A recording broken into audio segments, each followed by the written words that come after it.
Datuk Yang Bertuah, jangan cuba institusi raja yang Tuan Agong dan raja-raja di negara ini digugat dan kami akan pertahankan habis-habisan. Janganlah angkuh dan sombong kerana steering di tangan kita. Lantas kita lakukan apa saja yang kita ingin lakukan. Langgar lampu merah, memotong double line dan lain-lain yang boleh diibaratkan seperti mengambil duit rakyat, lakukan rasuah dan lain-lain, sedangkan penumpang yang berada bersama kita di bawah hidup mereka sengsara dan miskin. Hanya 1-2 orang saja syarikat yang berjaya menunjukkan buktikan kekayaan bahawa mereka lah akhirnya mendapat projek-projek daripada projek-projek kecil yang disediakan oleh kerajaan ini. Nak muda kita menganggur. Saya tak tahu kenapa kerajaan hari ini bercadang untuk mengadakan latihan kepada penduduk Rohingya yang berada di negara kita. Sedangkan beribu-ribu lagi, beratus ribu lagi anak rakyat negara kita yang tidak dapat pekerjaan. Patut mereka ni kita latih mereka. Kita berikan peluang supaya mereka diberi kesempatan bagi memperoleh pekerja ruang-ruang pekerjaan di negara kita.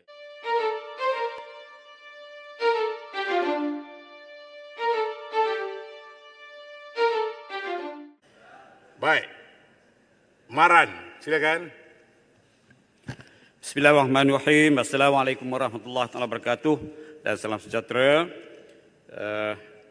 Terima kasih Yang Amat Datuk Yang Bertuah kerana izinkan saya untuk turut serta membahaskan titah diraja Kebahaduli Yang Maha Mulia Sri Paduka Baginda Yang di-Pertuan Agong semasa meresmikan mesyuarat pertama penggal kedua Parlimen ke-15 dan rakyat pada 13 Februari yang lalu, yang mana Kebahaduli juga diiringi oleh Kebahaduli Yang Maha Mulia Sri Paduka Baginda Raja Permaisuri Agong. Junjung kasih Tuanku, Daulat Tuanku. Saya dan parti juga ingin rasa tidak terlambat untuk mengucapkan, persembahkan ucapan tahniah di atas ulang tahun keempat pemerintahan Kebahaduli Yang Maha Mulia Sri Paduka Baginda Yang di-Pertuan Agong. Datuk Yang Bertuah, saya sebagai ahli Parlimen Maran mewakili seluruh rakyat dan pengundi dalam Parlimen Maran memanjatkan dan mempersembahkan ucapan junjung kasih dan tahniah di atas keikhlasan titah Kebahaduli Yang Maha Mulia Tuanku menyampaikan titah nasihat kepada semua ahli Parlimen supaya menjalankan kerja dengan baik dan jujur. Kepada pengundi-pengundi di kawasan saya, Yang Amat Datuk Yang Bertuah, saya juga ucapkan terima kasih banyak kerana mereka memberikan sekali lagi kepercayaan kepada saya sebagai ahli Parlimen bersama dengan rakan-rakan yang lain.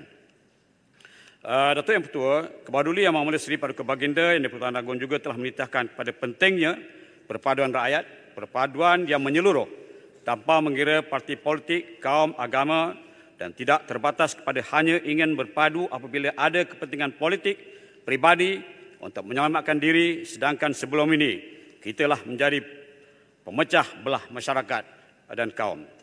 Sebab itulah saya, Datuk Yang Bertuah, lebih selesa semasa berada dengan Yang Amat Berhormat Perdana Menteri ke-8, Paguh, dan juga Yang Amat Berhormat Perdana Menteri ke-9 daripada Bera, yang telah menggabungkan, menyatukan beberapa parti politik, PAS, UMNO, Bersatu dan parti-parti lain di Sabah dan Sarawak, dan dalam masa yang sama menyalurkan peruntukan kepada pembangkang melalui MOU yang telah pun diadakan oleh pihak kerajaan.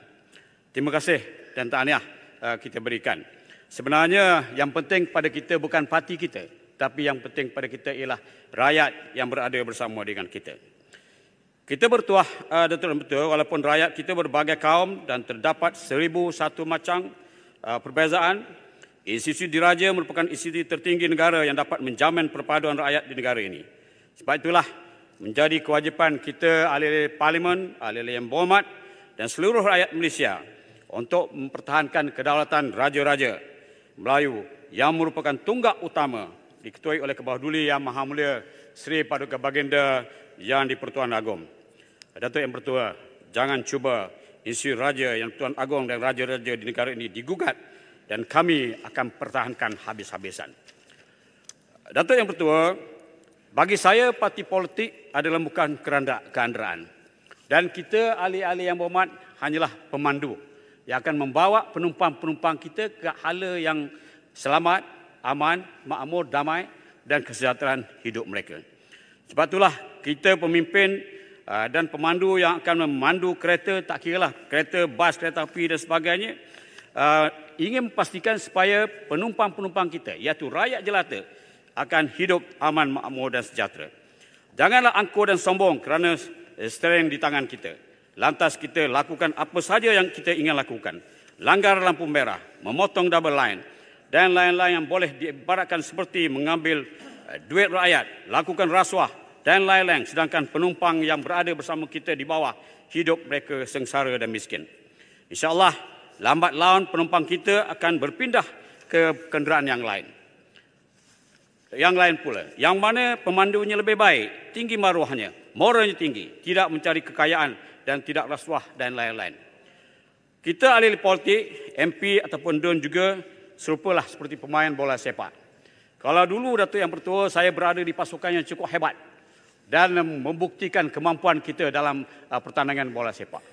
Tetapi apabila berlaku banyak perkara yang boleh merosakkan pasukan kita, kapten yang pengurus yang pandai, kapten yang menjaga mesra dengan pemain-pemain yang lain, lantas kita sekiranya menjuarai pertandingan bola sepak. Tetapi apabila porak pelanda berlaku dalam pasukan, pengurus angkuh dan pentingkan diri sendiri, maki hamun pemain, menjual perlawanan dan lain-lain perkara yang negatif berlaku, maka sudah tentulah permain ini akan berpindah kepada pasukan lain. Sebab itulah saya, Datuk Yang Pertua, yang penting bagaimana kita mampu menjaringkan gol yang hebat dan dahsyat. Seperti mana dilakukan oleh Yang Berhormat Arau, Datuk Yang Pertua, di mana pasukan beliau, walaupun beliau masuk, tetapi beliau ada merupakan pemain profesional yang cukup hebat. Bersama rakan-rakan beliau telah menjaringkan gol 14-1. Bagi separuh masa pertama. Dan separuh masa kedua memberikan 3-0. Hebat. Dan begitu tidak kurang meraih Datuk Yang Pertua. Saya jaringkan gol bersama rakan-rakan saya 4-0. Syabas, tahniah kepada semua rakan-rakan yang telah berjaya menunjukkan bukti dan kekuatan mereka.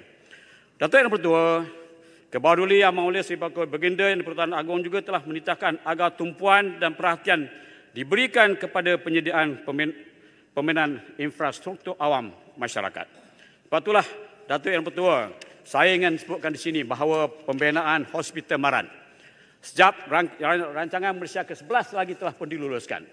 Dan akhirnya apabila 22 bulan kita berada dalam kerajaan yang di bawah Pakatan Harapan kita itu, di mana Menteri Kesihatannya ada di sini, namun saya perjuangkan, Datuk Zul, perjuangkan hospital ini, dan akhirnya semasa kerajaan Yang Amat Perdana Menteri Ismail Sabri, cadangan peruntukan telah pun dicadangkan di bawah bajet 2013 sejumlah 350 juta. Datuk Yang Pertua, saya telah menghadap Kebawah Duli Yang Mulia Seri Paduka Baginda Yang Pertuan Agong sebagai raja yang saya sayangi dari Pahang. Baginda telah menitahkan kepada saya supaya pastikan pembinaan hospital ini dilakukan.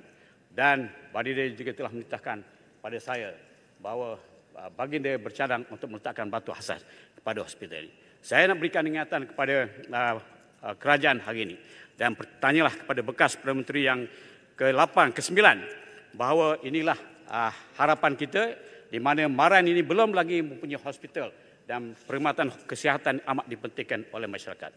Datuk Yang Pertua, sebab itulah saya harap supaya pelaksanaan hospital ini tidak akan dibatalkan dan akan diteruskan dalam bajet 2013 ini. Saya akan buat susulan kepada pelaksanaan ini, cadangan ini, dan kita harap Perdana Menteri yang baru, kalau betul serius membantu rakyat, mestilah memastikan supaya pelaksanaan hospital ini dapat direalisasikan. Datuk Yang Pertua, satu lagi perkara yang saya nak sebutkan ialah dari segi pelaksanaan projek-projek kecil di kawasan luar bandar. Kita dapati ramai ataupun banyak syarikat-syarikat kecil di luar bandar ini yang telah pun daftar melalui kerajaan daerah dan sebagainya. Namun demikian berbilion-bilion ringgit, berjuta-juta ringgit peruntukan telah diluluskan oleh kerajaan.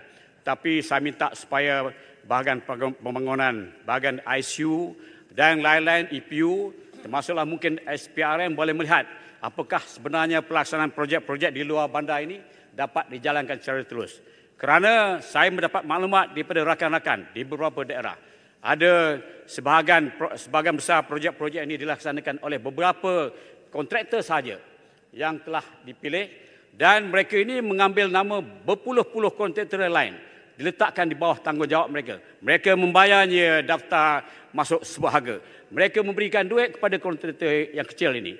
Dan mereka mungkin berikan komisen saja kepada kontraktor yang kecil ini. Sedangkan apabila projek diluluskan, maka semua projek itu akan dilaksanakan oleh 1-2 syarikat saja. Akhirnya, matlamat kita untuk mewujudkan syarikat-syarikat kecil Bumi Putra yang berjaya di luar bandar ini gagal. Dan hanya 1-2 orang saja syarikat yang berjaya menunjukkan, buktikan kekayaan bahawa mereka lah akhirnya mendapat projek-projek daripada projek-projek kecil yang disediakan oleh kerajaan ini. Datuk Yang Pertua, saya juga berharap supaya perkhidmatan-perkhidmatan lain diberikan oleh kerajaan, diberikan perhatian supaya masyarakat luar bandar ini dapat diberikan perhatian yang serius. Begitu juga lah tentang peluang-peluang pekerjaan. Hari ini saya kira banyak penganggur-penganggur. Anak-anak muda kita menganggur. Saya tak tahu kenapa kerajaan hari ini bercadang untuk mengadakan latihan kepada penduduk Rohingya yang berada di negara kita. Sedangkan beribu-ribu lagi, beratus ribu lagi anak rakyat negara kita yang tidak dapat pekerjaan. Patut mereka ni kita latih mereka.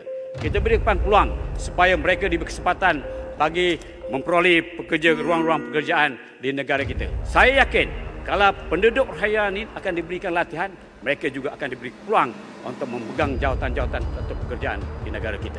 Saya harap kerajaan memberikan perhatian kepada ini, pada perkara yang telah saya sebutkan. Jadi Datuk Yang Pertua, saya seperti mana juga rakan-rakan lain mengambil kesempatan mengucapkan junjung kasih dan menyokong titah ucapan kebahaduli yang mulia Seri kepada Yang di-Pertuan Agong. Terima kasih. Terima kasih Maran.